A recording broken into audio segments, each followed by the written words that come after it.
السلام علیکم ورحمۃ اللہ وبرکاتہ نحمدہ ونصلی علی رسولہ الکریم ختم نبوت کورس سبق نمبر 9 کا دوسرا حصہ آج ہم پڑھیں گے۔ ہمارے سبق کا موضوع تھا قادیانی کافر کیوں۔ تو پہلے حصے میں ہم نے اس کی چند وجوہات آپ کے سامنے رکھی تھیں کہ قادیانیوں کو ہم کافر کیوں کہتے ہیں، اور اس کی جو انبیاء کرام، قرآن، حدیث، اللہ کے ساتھ توہین، اس کا تذکرہ کیا تھا۔ آج ہم اسی سلسلے کو لے کر تھوڑا آگے چلیں گے اور مزید آپ کو وہ باتیں سنائیں گے کہ جس کی بنا پر ہم قادیانیوں کو کافر قرار دیتے ہیں۔ اسلامی عقیدے کے مطابق آپ صلی اللہ علیہ وسلم سے قبل کم و بیش 1,24,000 یا 1,25,000 انبیاء کرام دنیا میں بھیجے گئے۔ اسلام میں ان تمام پر ایمان اور ان کی تعظیم و تکریم یہ کسی بھی مسلمان کے لیے ضروری ہے، اور کسی بھی نبی کی شان میں تھوڑی سی توہین، ادنا سی توہین بھی انسان کو کفر کی گہرائیوں تک پہنچا دیتی ہے۔ لیکن مرزا قادیانی نے نہ صرف تمام انبیاء کرام پر فضیلت کا دعویٰ کیا ہے، بلکہ توہین انبیاء میں انبیاء کرام کے تقدس و مقام و مرتبے کے بارے میں مرزا قادیانی کے کیا نظریات ہیں وہ ہم آپ کے سامنے رکھتے ہیں۔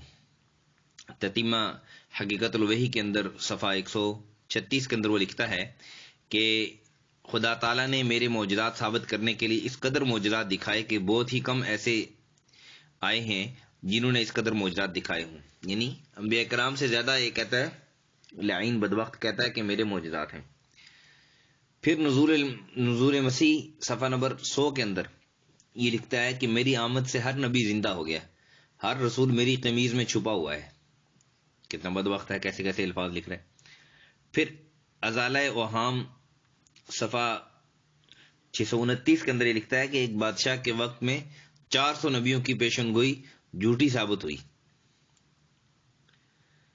پھر حقیقت الوحی کے اندر یہ لکھتا ہے کہ خدا نے اس امت میں مسیح موعود بھیجا جو اس سے پہلے حضرت عیسیٰ علیہ السلام سے اپنی تمام شان میں بہت بڑھ کر ہے، یعنی حضرت عیسیٰ علیہ السلام سے اپنے آپ کو ہی افضل سمجھتا ہے۔ شیطانی کلمے کا دخل کبھی انبیاء اور رسولوں کی وحی میں بھی ہو جاتا ہے۔ ازالہ اوہام کے اندر یہ لکھتا ہے، یعنی انبیاء کی وحی میں نعوذ باللہ من ذالک کی لکھتا ہے کہ شیطانی کلام کا بھی دخل ہو جاتا ہے۔ پھر یہ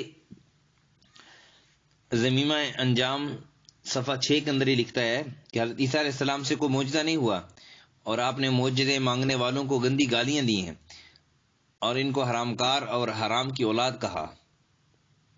نعوذ باللہ من ذالک، یعنی ایک نبی کیسے گالیاں دے سکتا ہے کسی کو۔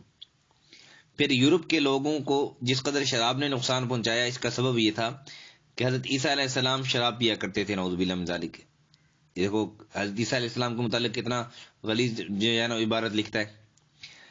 پھر وہ کہتا ہے کہ حضرت عیسیٰ علیہ السلام کی 3 دادیاں اور نانیاں زناکار اور کبسی عورتیں تھیں، کسبی عورتیں تھیں۔ ضمیمہ انجام کے اندر ہی لکھتا ہے، یعنی حضرت عیسیٰ علیہ السلام کی ولادت، بن باپ کا پیدا ہونا، اور حضرت مریم علیہ السلام کی پاک دامنی سے بھی یہ انکار کرتا ہے کہ حضرت عیسیٰ علیہ السلام جلیل القدر صاحب شریعت نبی اور رسول ہیں۔ جیسے آپ صلی اللہ علیہ وسلم کی نبوت کی زندگی معجزات سے پر ہے، ایسے ہی آپ کی ولادت بھی معجزہ ہے، کیونکہ آپ یعنی حضرت عیسیٰ علیہ السلام بن باپ کے پیدا ہوئے، جس کا تفصیلی ذکر سورہ مریم میں ہے۔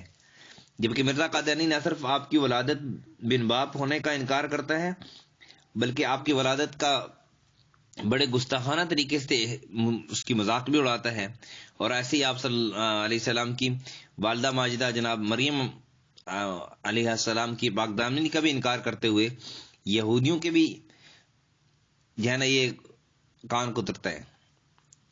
قادیانی عقیدے کے مطابق حضرت مریم علیہ السلام کے یوسف نجار نامی شخص سے تعلقات تھے، جس کے نتیجے میں حضرت مریم علیہ السلام کو حضرت عیسیٰ کا حمل ہوا۔ پھر بدنامی سے بچنے کے لیے حضرت مریم کا یوسف نجار سے نکاح کروا دیا گیا۔ مرزا قادیانی حضرت مریم کا یوسف نجار کے ساتھ قبل نکاح پھرنے سے متعلق یہ لکھتا ہے کہ حضرت مریم علیہ السلام کا اپنے منسوب یوسف نجار کے ساتھ قبل نکاح کے پھرنا اس اسرائیلی رسم پر پختہ شہادت ہے۔ یہ ایام الصلح صفحہ 66 کے اندر یہ لکھتا ہے۔ یعنی حضرت مریم علیہ السلام کی پاک دامنی سے بھی انکار کر رہا ہے، جس کی پاک دامنی قرآن بیان کر رہا ہے، اس لیے ہم اس کو کافر کہتے ہیں۔ اور پھر چشمہ مسیح صفحہ 26 کے اندر یہ لکھتا ہے کہ جب 6 یا 7 ماہ کا حمل نمایاں ہو گیا، تب حمل کی حالت میں ہی قوم کے بزرگوں نے مریم علیہ السلام کا یوسف نجار سے نکاح کرا دیا، اور اس کے گھر جاتے ہی 1-2 ماہ بعد مریم علیہ السلام کا بیٹا پیدا ہوا، اور وہی عیسیٰ یا یسوع کے نام سے موسوم ہوا۔ کتنی بڑی گستاخی کر رہا ہے۔ پھر وہ کہہ رہا ہے کشتی نوح صفحہ 16 کے اندر یہ لکھتا ہے کہ مریم کی وہ شان ہے جس نے ایک مدت تک اپنے طرف سے یعنی اپنے طے نکاح سے روکا، پھر بزرگوں کے نہایت اصرار پر بوجھ بوجہ حمل کے نکاح کر لیا۔ اور قادیانی عقیدے کے مطابق حضرت مریم اور یوسف نجار کے نکاح سے مزید اولاد بھی پیدا ہوئی۔ مرزا قادیانی لکھتا ہے کہ یسوع مسیح کے 4 بھائی اور 2 بہنیں ہیں، یہ سب یسوع کے حقیقی بھائی اور حقیقی بہنیں تھیں، یعنی سب یوسف اور مریم کی اولاد تھیں۔ کشتی نوح صفحہ 16 کے اندر لکھتا ہے۔ اور پھر وہ کہتا ہے کہ وہ مسیح ہر طرح عاجز ہی عاجز تھا، مخرج معلوم کی راہ سے جو پلیدی اور ناپاکی کا مبرز ہے، تولد یعنی پیدا ہو کر مدت تک بھوک پیاس اور درد اور بیماری کا دکھ اٹھاتا رہا۔ براہین احمدیہ کے اندر ہی لکھا ہے اس نے۔ پھر جس حالت میں برسات کے دنوں ہزارہا کیڑے مکوڑے خود بخود پیدا ہو جاتے ہیں، تو پھر حضرت عیسیٰ علیہ السلام کی اس پیدائش سے کوئی ان کی بزرگی ثابت نہیں ہوتی، بلکہ بغیر باپ کے پیدا ہونا بعض قوی سے یعنی بعض قوتوں سے محروم ہونے پر دلالت کرتا ہے۔ یہ چشمہ مسیح کے اندر اس نے لکھا ہے۔ تو ہم اس وجہ سے اس کو کافر قرار دیتے ہیں کہ یہ لعین بدبخت ہے، کافر ہے۔ پھر اس کے ساتھ اور سنیں، انبیاء کرام کی صداقت کے لیے ان کے ہاتھ پر ایسے امور ظاہر ہوتے ہیں جن کا ظہور انسانی طاقت سے خارج ہے، ایسے کاموں کو معجزات کہتے ہیں۔ قرآن کریم میں کئی انبیاء کرام کی معجزات کا تذکرہ ہے، لیکن مرزا قادیانی نے نہ صرف ان معجزات کا انکار کیا بلکہ بعض معجزات کا استہزاء بھی کیا۔ اب اس کے چند نمونے ہم آپ کے سامنے پیش کرتے ہیں جن سے پتہ چلے گا آپ کو کہ واقعی قادیانی کافر ہیں۔ سورہ بقرہ میں جو ایک قتل کا ذکر ہے کہ گائے کی بوٹیاں آپ لاش پر مارنے سے وہ مقتول زندہ ہو گیا اور اپنے قاتل کا پتہ بتا دیا، یہ محض موسیٰ کی دھمکی تھی۔ اب دیکھیں ازائل اوہام کے اندر اس نے لکھا ہے کہ نعوذ باللہ من ذالک موسیٰ علیہ السلام کی نعوذ باللہ صرف دھمکی تھی۔ پھر مزید لکھتا ہے اخبار بدر قادیان جلد 7 صفحہ نمبر 19 کے اندر کہ ایک صاحب نے مرزا قادیانی سے پوچھا کہ شق قمر چاند کے 2 ٹکڑے کی نسبت حضور سے یعنی آپ کیا فرماتے ہیں؟ تو کہا کہ ہماری رائے یہی ہے کہ وہ ایک قسم کا خسوف تھا، یعنی نبی علیہ السلام کے معجزے سے بھی انکار کر رہا ہے۔ پھر حضرت ابراہیم علیہ السلام کا چاند پر پرندے کے معجزے کا ذکر جو قلم مجید میں ہے، وہ کہتا ہے کہ وہ بھی جو ہے نا وہ ان کا جو ہے نا وہ نظر بندی کا جو علم تھا، یعنی لوگوں پر انہوں نے نظر بندی کی تھی۔ پھر حضرت عیسیٰ علیہ السلام کا معجزہ حضرت سلیمان علیہ السلام کے معجزہ کی طرح صرف عقلی تھا، ازالہ وہم کے اندر اس نے لکھا ہے۔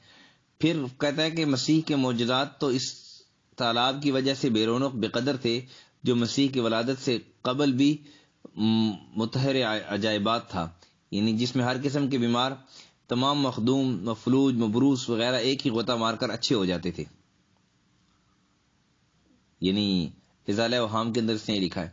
پھر دوسری جگہ لکھتا ہے کہ اسی طالاب نے فیصلہ کر دیا کہ اگر آپ کوئی معجزہ بھی ظاہر ہوا تو وہ معجزہ آپ کا نہیں بلکہ اسی تالاب کا معجزہ، یعنی حضرت عیسیٰ علیہ السلام کے معجزے کو وہ کہہ رہا ہے کہ وہ عیسیٰ علیہ السلام کا معجزہ نہیں بلکہ تالاب کا معجزہ ہے۔ اور پھر نعوذ باللہ حضرت عیسیٰ علیہ السلام کے متعلق وہ لکھتا ہے کہ آپ کے ہاتھوں میں سوائے مکر و فریب کے اور کچھ نہیں تھا۔ پھر اور سنیں، صحابہ کرام کی اس نے توہین کی ہے، حالانکہ جو شخص اللہ تعالیٰ، نبی پاک صلی اللہ علیہ وسلم، انبیاء کرام اور اس کی دیدہ دلیری سے توہین کرتا ہے تو وہ صحابہ کرام اور اہل بیت کو کیا خاطر میں لائے گا؟ مرزا قادیانی کی حضرات صحابہ کرام و اہل بیت رضوان اللہ علیہم اجمعین کے متعلق چند عبارات ہیں، سنیں کہ اور فیصلہ کریں کہ ایسے غلط اور روح فراسہ نظریات رکھنے والا اسلام سے اس کا کیا تعلق ہو سکتا ہے۔ وہ کہتا ہے زمین براہین کے اندر لکھتا ہے کہ بعض نادان صحابی جن کو درایت سے کچھ حصہ نہ تھا، اور پھر آگے لکھتا ہے کہ ابو ہریرہ کے متعلق نعوذ باللہ من ذالک کہ حضرت ابو ہریرہ غبی تھا اور یعنی اچھی طرح سمجھ بھی نہیں رکھتا تھا، اعجاز احمدی کے اندر درائیت اچھی طرح نہیں رکھتا تھا. اور پھر لکھتا ہے کہ میں وہی مہدی ہوں جس کی نسبت ابن سیرین سے سوال کیا گیا کہ کیا وہ حضرت ابوبکر رضی اللہ تعالیٰ عنہ کو درجے پر ہے، تو انہوں نے جواب دیا کہ ابوبکر کیا، وہ تو بعض انبیاء سے بھی بہتر ہے. مجموع اشتہارات، یعنی اپنے آپ کو انبیاء کرام سے بھی بہتر، صحابہ سے بھی بہتر کہتا ہے. پھر مرفوضات جلد 1 صفحہ 400 کے اندر یہ لکھتا ہے کہ پرانی خلافت کا جھگڑا چھوڑو، اب نئی خلافت لو، ایک زندہ علی تمہیں موجود ہے، اس کو چھوڑتے ہو، اور وہ مردہ علی حضرت علی المرتضی رضی اللہ تعالیٰ عنہ کے متعلق لکھتا ہے کہ اس کو تلاش کرتے ہو، یعنی حضرت علی پر بھی اپنی فضیلت ثابت کرتا ہے. اور پھر کہتا ہے کہ ایک غلطی کا ازالہ صفحہ 5 کے اندر یہ لکھتا ہے کہ حضرت فاطمہ نے کشفی حالت میں اپنے ران پر میرا سر رکھا اور مجھے دکھایا کہ میں ان میں سے ہوں. پھر اعجاز احمدی صفحہ 82 کے اندر یہ لکھتا ہے کہ تمہارا اور دتو کا صرف حسین کیا تو انکار کرتا ہے، یعنی تم ان کو واضح کیا تو انکار کرتا ہے، پس یہ اسلام پر ایک مصیبت ہے. اور کستوری کی خوشبو کے پاس گوہ کا دیر، یعنی ذکر حسین ہے. حضرت حسین رضی اللہ تعالیٰ عنہ کی بھی جو ہے نا وہ توہین کر رہا ہے. اور پھر کہہ رہا ہے کہ میری سیر ہر وقت کربلا ہے، سو حسین ہر وقت میری جیب میں ہے. نعوذ باللہ من ذلک. نزول مسیح کے اندر صفحہ 99 کے اندر اس نے لکھا ہے. پھر مرزا قادیانی کا لڑکا مرزا محمود لکھتا ہے کہ اب جو سید کہلاتا ہے اس کی سیاست باطل ہو جائے گی، اب وہی سید ہوگا جو حضرت مسیح موعود یعنی مرزا قادیانی کی اتباع میں داخل ہوگا، اب پرانا رشتہ کام نہیں آئے گا. انوار العلوم جلد 8 صفحہ 80 کے اندر یہ لکھتا ہے. پھر مرزا قادیانی اپنی اولاد کے بارے میں لکھتا ہے کہ یہ پانچوں جو کہ نسل سیدہ ہیں، پنجدن جن پر بنا ہوا ہے. انہی عقائد کی وجہ سے قادیانی ذریت مرزا قادیانی کو ثانی محمد اور اس کی بیوی کو اور اس کی بیٹی کو سیدۃ النساء، بیٹے کو قمر الانبیاء اور اس کے ماننے والوں کو صحابہ اور اس کے خلفاء کو امیر المؤمنین اور اس کے خاندان کو اہل بیت کہتے ہیں. پھر یہاں تک بھی اس نے بس نہیں کیا، حرمین شریفین کے بھی توہین کی اس نے. حالانکہ دنیا کے تمام شہروں میں مکہ مکرمہ اور مدینہ منورہ سب سے افضل ہیں، اور فضیلتوں کی وجہ سے مکہ مکرمہ میں بیت اللہ کا ہونا جبکہ مدینہ میں منورہ میں روضہ رسول کا ہونا یہ فضیلت کی وجہ ہے. ان دونوں کی حرمت قرآن حدیث میں بیان کی گئی ہے، لیکن ان مقدس شہروں کی حرمت بھی مرزا قادیانی اور اس کے ماننے والوں سے محفوظ نہیں رہی، اس کی ذریت سے محفوظ نہیں رہی. مکہ و مدینہ سے متعلق چند قادیانی عقائد اور چند قادیانی نظریات ہم آپ کو سامنے عرض کرتے ہیں. آئینِ کمالیات اسلام صفحہ 82 کے اندر صفحہ 352 کے اندر یہ لکھتا ہے کہ لوگ معمولی اور نفلی طور پر حج کرنے کو بھی جاتے ہیں، مگر اس جگہ قادیان میں نفلی حج سے زیادہ ثواب ہے اور غافل رہنے میں نقصان اور خطرہ ہے. یعنی اپنی جگہ قادیان کو کہتا ہے کہ حج سے زیادہ. پھر اپنے شہر کو یہ حرم قرار دیتے ہوئے لکھتا ہے در سمین صفحہ 50 کے اندر کہ زمین قادیان اب محترم ہے، ہجوم خلق ارض حرم ہے. پھر مرزا قادیانی کا لڑکا مرزا محمود اپنے باپ کے نقش قدم پر چلتے ہوئے لکھتا ہے کہ حضرت مسیح موعود نے اس کے متعلق بڑا زور دیا ہے اور فرمایا ہے کہ جو بار بار یہاں نہیں آتے مجھے ان کے ایمان کا خطرہ ہے، پس جو قادیان سے تعلق نہیں رکھے گا وہ کاٹا جائے گا. تم ڈرو کہ میں تم میں سے نہ کوئی کاٹا جائے. پھر یہ تازہ دودھ بھی کب تک رہے گا؟ آخر ماؤں کا دودھ بھی سوکھ جایا کرتا ہے، کیا مکہ و مدینہ کی چھاتیوں سے دودھ سوکھ گیا کہ نہیں؟ حقیقت الرؤیا صفحہ 46 کے اندر یہ لکھتا ہے. پھر مزید لکھتا ہے کہ میں کہتا ہوں کہ مکہ معظمہ کا حج موقوف ہو گیا، اس کے بجائے قادیان آنا یہ حج کا درجہ رکھتا ہے. الفضل القادیان کے اندر اس نے لکھا ہے جلد 20 کے اندر. پھر قادیان کے جلسے کی اہمیت کو بیان کرتے ہوئے لکھتا ہے کہ آج جلسے کا پہلا دن ہے اور ہمارا جلسہ بھی حج کی طرح ہے. اللہ تعالیٰ نے مومنوں کی ترقی کے لیے مقرر کیا تھا. اب وہ فائدہ جو حج سے مقصود ہے وہ سالانہ جلسہ قادیان پر ہی آ کر اٹھایا جا سکتا ہے. پھر قادیانی اخبار الفضل میں حرمین کی حرمت کے بارے میں لکھتا ہے کہ میں مرزا محمود ان لوگوں سے متفق نہیں جو کہتے ہیں کہ کسی بھی صورت میں حرمین پر حملہ نہیں کیا جا سکتا بلکہ مدینہ پر بھی چڑھائی ہو سکتی ہے. نعوذ باللہ من ذلک.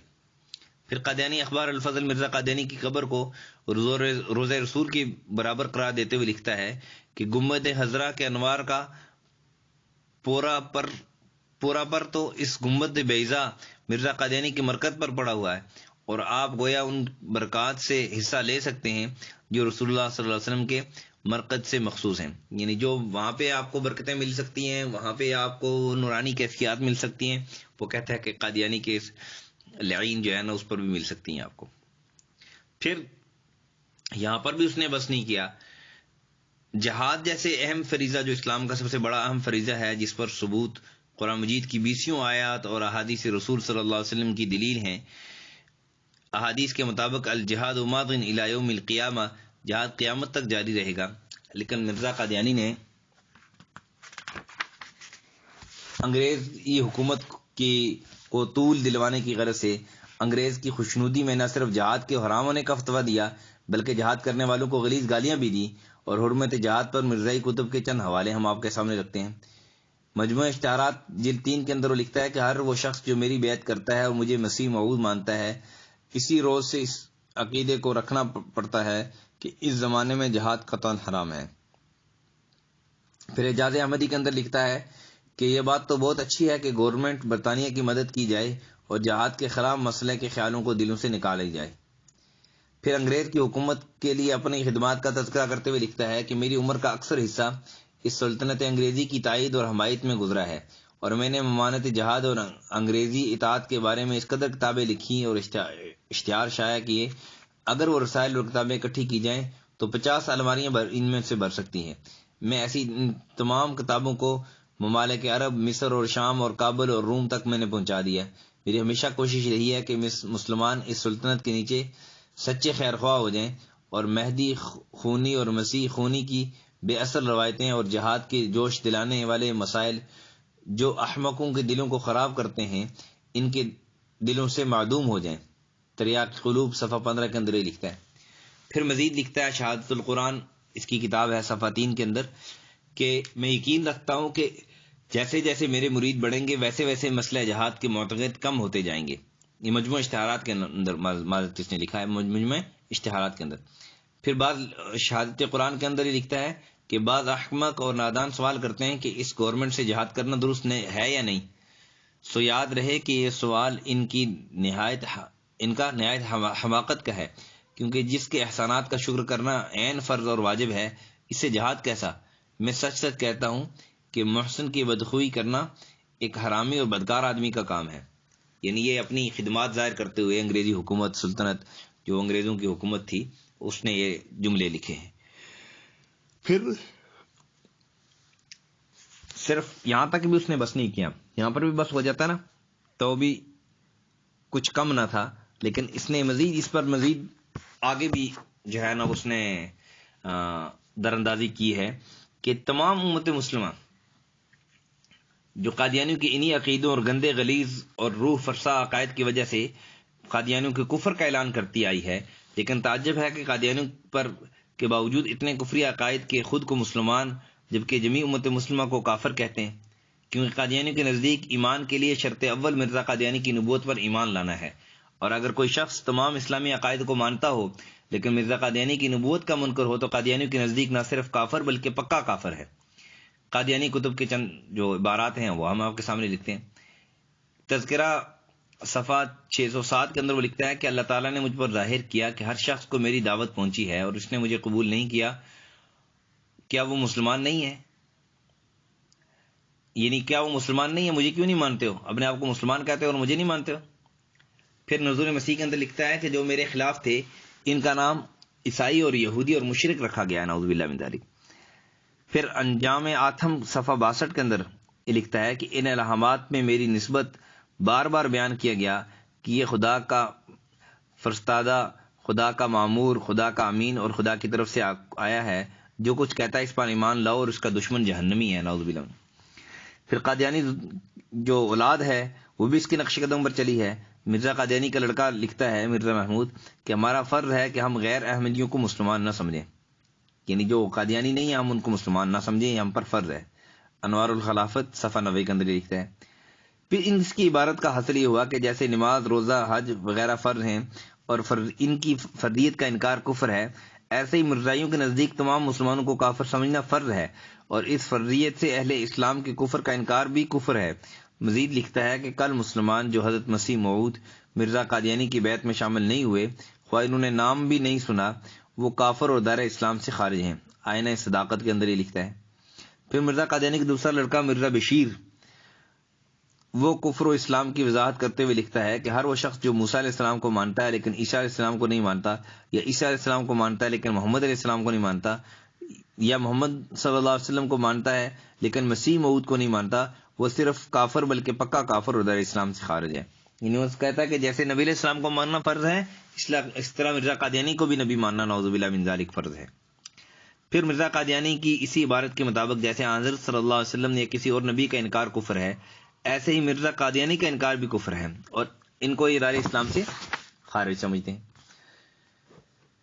پھر قادیانی اولاد جو ہے وہ پوری امت مسلمہ کو کافر سمجھتی ہے، جس پر مذکورہ قادیانی عبارات ہم نے جو آپ کے سامنے پیش کی ہیں یہ شاہد ہیں، لیکن قادیانی بعض اوقات مخالفت سے بچنے یا پھر ذاتی مفاد کے حصول کے لیے سادہ لو مسلمانوں کو صریح دھوکہ دیتے ہوئے کہتے ہیں کہ ہم تو تمہیں کافر نہیں کہتے، حالانکہ ان مذکورہ عبارات کے علاوہ مرزائیوں کا ایک 100 سالہ طرز عمل بھی یہی بتاتا ہے کہ قادیانی ہمیں غیر مسلم ہی سمجھتے ہیں۔ چنانچہ مرزائی کتب میں مسلمانوں سے جملہ مذہبی اور معاشی اور معاشرتی معاملات میں مکمل بائیکاٹ کی تعلیم ہے۔ چند تحریرات ہم اس کی بھی آپ کے سامنے پیش کرتے ہیں۔ مرزا قادیانی کا لڑکا بشیر احمد لکھتا ہے کہ حضرت مسیح موعود مرزا قادیانی نے غیر احمد کے ساتھ وہی سلوک جائز رکھا ہے جو نبی کریم صلی اللہ علیہ وسلم نے عیسائیوں کے ساتھ رکھا ہے۔ مزید لکھتا ہے کہ 2 قسم کے تعلقات ہوتے ہیں، ایک دینی اور دوسرا دنیاوی۔ دینی تعلق کا باہری ذریعہ عبادت کا اکٹھا ہونا ہے اور دنیاوی تعلق کا باہری ذریعہ رشتہ بناتا ہے، سو یہ دونوں ہمارے لیے حرام کر دیے گئے۔ مرزا قادیانی کا دوسرا لڑکا مرزا محمود لکھتا ہے کہ حضرت مسیح موعود نے فرمایا کہ ان مسلمانوں سے اللہ تعالیٰ، رسول کریم، قرآن، نماز، روزہ، حج، زکوٰۃ، غرض ہر چیز میں ہمیں ان سے اختلاف ہے۔ الفضل القادیان کے اندر ہی لکھتا ہے۔ پھر مرزا قادیانی مزید لکھتا ہے کہ تمہارے پر حرام اور قطعی ہے، حرام ہے کہ کسی مکفر اور مکذب کے مرتد کے پیچھے نماز پڑھو، یعنی مسلمانوں کو وہ کافر اور مکذب کہتا ہے اور مرتد کہتا ہے۔ پھر مرزا محمود مسلمان کا جنازہ پڑھنے کے بارے میں لکھتا ہے کہ جیسے غیر احمدی مسلمان کا جنازہ پڑھنا درست نہیں، اس طرح ان کے بچوں کا جنازہ پڑھنا بھی درست نہیں، کیونکہ یہ ایسے ہیں جیسے ہندو کے بچوں کا جنازہ، نعوذ باللہ من ذالک، مسلمانوں کو ہندو کہتے ہیں۔ انہی مذکورہ عقائد و نظریات کی وجہ سے پاکستان کے پہلے وزیر خارجہ ظفر اللہ قادیانی نے قائد اعظم کی نماز جنازہ نہیں پڑھی رحمہ اللہ۔ جب اس سے نماز جنازہ نہ پڑھنے کی وجہ پوچھی گئی تو اس نے کہا کہ آپ مجھے کافر الحمدللہ کیا آپ مجھے کافر حکومت کا مسلمان وزیر سمجھ لیں یا مسلمان حکومت کا کافر نوکر؟ غرض قادیانی کتب میں اہل اسلام کے ساتھ ساتھ صرف اسی قدر تعلقات کی اجازت ہے جتنی اسلام میں غیر مسلموں کے ساتھ، جس پر قادیانی کتب اور ان کا 100 سالہ طرز عمل گواہ ہے۔